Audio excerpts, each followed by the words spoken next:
Bonjour à tous, je suis ravi de vous retrouver aujourd'hui pour une nouvelle leçon dans notre préparation à la première communion. Nous avions vu la semaine dernière que Jésus, quand il était sur terre, a pardonné aux hommes. Si Jésus a pardonné aux hommes, c'est parce que il est infiniment bon, infiniment miséricordieux. Et pour faire comprendre cela aux hommes, pour leur montrer toute sa bonté, Jésus leur a raconté une parabole, la parabole de l'enfant prodigue que nous allons voir aujourd'hui. Il était une fois un jeune homme qui était heureux, riche, chez son papa. Mais ce jeune homme a voulu partir au loin et il a emporté avec lui tout son héritage, c'est-à-dire une grosse somme d'argent qu'il avait demandé à son papa.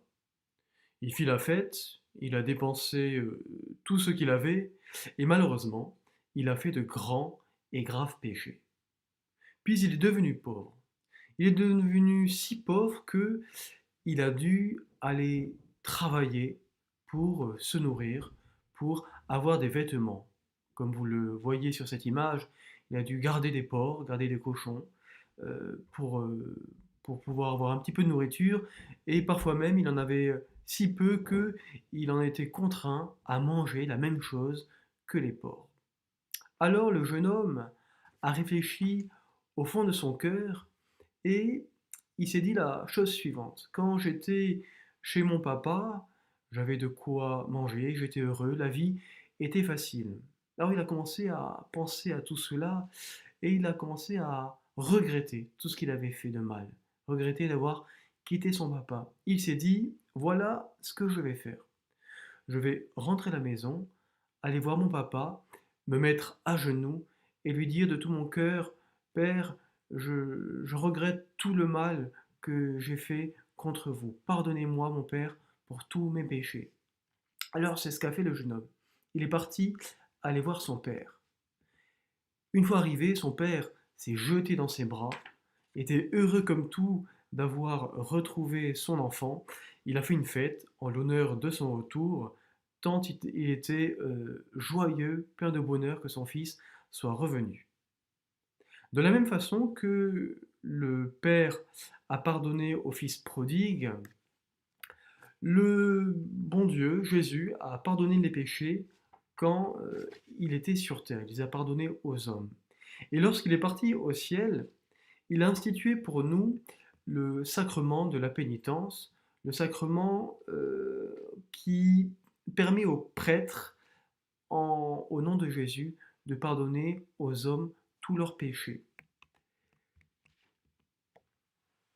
Il a dit aux apôtres et donc aux prêtres, recevez le Saint-Esprit, les péchés seront remis à ceux à qui vous les remettrez, et ils sont retenus à ceux à qui vous les retiendrez. Cela signifie que lorsque le prêtre dit je te pardonne tous tes péchés, c'est Jésus lui-même qui nous pardonne.